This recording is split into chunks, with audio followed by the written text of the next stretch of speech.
Alright guys, so here is a quick tour of our game room. This building that we moved into is actually it's like 112 years old, so it's got huge tall ceilings and wooden floors, which is really cool. So right here at the very beginning, you're going to see a bunch of boxes that I'm still going through. Most of those are, like the baskets there just have a few random things, but those are going to be used for storage of whatever, I'm not really sure yet. And I've got a ton of tools I'm still going through. But I was able to put up our wall art that we got from a friend of ours named podcaster Preston, a contest that we had won. That was Game Room Junkies. You want to come in? Alright. We have our visitor again. Back from punishment.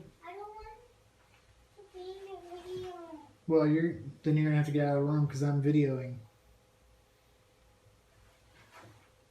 You just gonna be grumpy? Okay, we have to wait till I'm done. So, real quick, I have lots of shelving, and I was gonna, I was kind of torn on what kind of shelving we should use. This first gray shelf right here is just pretty much gonna be for random computer parts and things that I'm working on. Unless I get some more shelves. We had the wide white shelves from IKEA. They're the Billy book line, bookshelf line. That's what these smaller ones are. But, we had 2 wide ones and 4 of the smaller ones. And negotiated with my wife. She keeps the 2 big ones in the living room. And I'll take these 4 smaller, skinnier ones for the game room. And we have an IKEA like half-hour away. So we can just drive right over there. So really the only thing to, show you here is, those 3 arcade or CRT monitors. Those are going to be arcades at some point this year. Here's where I'm kind of putting all of our plug and plays for the time being. LCD games.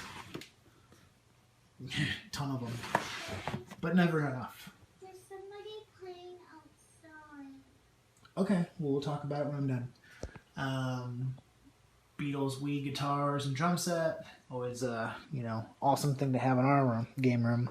So the way I did this, I wanted to kind of have, Nintendo on this side, which I believe that's all Nintendo, and then everything else over there. And I realized we have a lot of Nintendo and not a lot of the other stuff. So, up top here is going to kind of be our reading library area, retro magazines, stuff like that. Followed by Nintendo, and I was gonna do these all in sequential order, like time, sequence or whatever. So NES, SNES, N64 on the way down, but with these bookcases, these center ones right here don't move. So we had a unique little problem we had to solve there, and I wanted to keep this thing right here out. I will be able to add another line in, but I'll have to figure out what to do with this guy right here. I just thought that he looked cool in the game room for now. So we moved some stuff around. It's not in sequential order. We have our platinum and our black GameCubes there, and we have our new purple one out on the shelf. GameCube right there, followed by Super Nintendo and N64, which I need to rearrange stuff to get all the N64s on one row. Wii down there, and then some random stuff down towards the bottom. Quickly come over here. Have obviously Nintendo up there, and our Sega Genesis box up there, along with our TA99 and our Hyperkin. Love those. I love those Coleco tabletops. Our Atari library has grown significantly here over the past 3 months. So I'd love for those things to be on a shelf of their own, but you know, again, I'm working with some weird way that they've done their shelvings, so I'll figure it out. I got PlayStation there, and then I kind of jump around here. I don't really know what to do with all these shelves on this side, but I have Sega Master System there, just a display, Sega Genesis, some Genesis games, loose Genesis games up there, and then some just stuff that I had thrown on the shelf here. Don't really know what I want to do with there, you know, with all this down here, but I'll figure something out. Let's see here. Hooking everything up was kind of a chore. Here's my diagram, wiring diagram I drafted up a couple nights ago, just so I knew what I was doing. But I wanted to have it so that I could play as much stuff through this stereo receiver that I had gotten. So, which works great, like I said. I got it for $10. I need to get a remote for it. It's a Sony, I don't really know what type it is, what the model number is, but here it is. STR K850P for you audiophiles.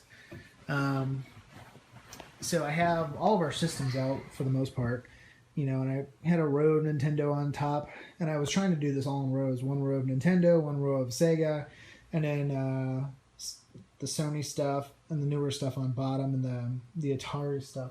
Can I go play outside? No, I know, honey. So I had to change it up a little bit just for size limitations. I had the TV up on the top, but then I noticed that I had to look way up here for the projector stuff.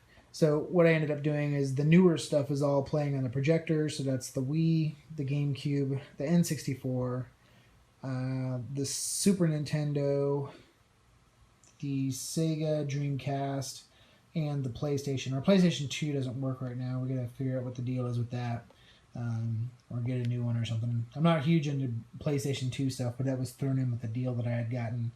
So then all the coax stuff I have going through right now is the Sega Genesis, the Atari, and the Sega Master System. We're all going through coax through that smaller CRT TV, which we've moved down. And then I have one AV box that's controlling the stuff going through the projector, and then the smaller AV box is controlling the NES, and I have a ColecoVision and television and a Atari 7800 flashback. So those are three on the bottom. They're all flashback models, and just kind of holding the place until I get the real deal. But those are all going to the center TV as well, or the console TV, the CRT TV as well. And eventually I'd like to get another AV box, and I can have all the sound going through the sound system and the video going through the CRT box. And I know those are cheap. Just haven't seen one at the thrift store here. I'll find one on the cheap, and I'll get that done. I've been trying to sell these Iowa speakers forever that I had since college, and there's a center one up there as well. And I only had them listed for like $10 on our Craigslist and Facebook page, but nobody wanted to buy them. And you know, I'm kind of glad that they didn't, because I have them to hook up now. So I'll have a little table right there just for stuff. I have a grumpy daughter there. Stop it. Sorry. There's our projector. It's a little teeny tiny projector, but it does pretty good. I mean, it's really bright in here, and you can still see it on the wall really good. I know the video quality isn't doing it justice, but it's really sharp, and it's good for traveling. I will hook up a DVD player over there somehow into the projector up here. I have our custom N64s on display over here, and any other kind of custom games I get, I'll probably just put them here and keep stacking these higher. I have like 4 or 5 more of those things, and again, we have really tall ceilings. I used some tool holders that I forget where I had these from. Well, Louie had a skateboard room we designed a long time ago, and we used these for shelving. We put, some short skateboards, and we put we made one for each wheel and put it on the wall, and that was his shelves. But they work great for N64 controllers. So it allows me to show them off, and they're handy right there. This is how we hung up the tall skateboards in his room. This thing was connected this way, and it didn't really work for skateboards, so I unmounted it and put it in sideways, and it works great for these Mario Kart controllers, and they're easy to grab there. And I kind of posted on Facebook what we should do for controller control. That's kind of odd to say. Say that 10 times fast. Say controller controls 10 times fast. Control. Okay. So, we kind of have everything jammed in here, and eventually I organize it a little bit better so that it's, one row of Nintendo, one row of Nintendo, you know how it goes, all the way down to everything, so everything's in there. This right here, I've seen other people do it, like Gear Bear, I know does it. It has like a little portable gaming station for all his portable stuff, and that's going to be what this turns into. These are just kind of extra shelves that we had laying around. I haven't really organized anything yet, but I do like that it has a spot right on top there for the Virtual Boy. We'll probably put the Skylanders up, and have somewhere that we can display all of the tons of Game Boys that we have. I don't like how the Game Boy games are really low to the ground right there, and you can't really see them, but it is what it is, and it'll be easy for the kids to grab games, so that's good.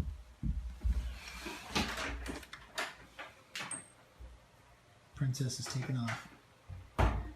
She's mad at me. The one good thing about this house that we do like is that there's a park or a playground right across the street, and you can sit in the office in the front room and watch the kids while they're playing on the playground. So that's awesome. I wish I had that growing up. And there's lots of kids around here that they can play with, so that's good too. Eventually, I'm sure it'll be known that we have video games, and they'll start wanting to come in here and play, and we'll have a whole new dynamic in the household that we've never really had before. So, and that's why we have game rooms, is so that we can, play video games and share. And we do video game YouTube channels so that we can share our love of video games with people. So, we'll see, who we can reach out to here. I know we were kind of instrumental in starting Hooper up with his video game channel, and it's been great to see him grow into the channel that he is, and he has way more subs, and I think his Nintendo collection, which is what I normally try and focus on, I think he said he's like up to 175 or 170 or something like that. We have like 150, so he's beating us there. Not that it's a contest, but he's come a long way in that year that he's been collecting. A lot of the majority of his collection has grown through trades with other YouTubers, whereas ours we find at thrift stores and flea markets and garage sales and whatnot. So it's enough of my commentary on the end of this. I'm sure these videos are already getting to be too long, so just wanted to show you what the game room kind of looks like, and we'll see what it grows into this year. Thanks for watching.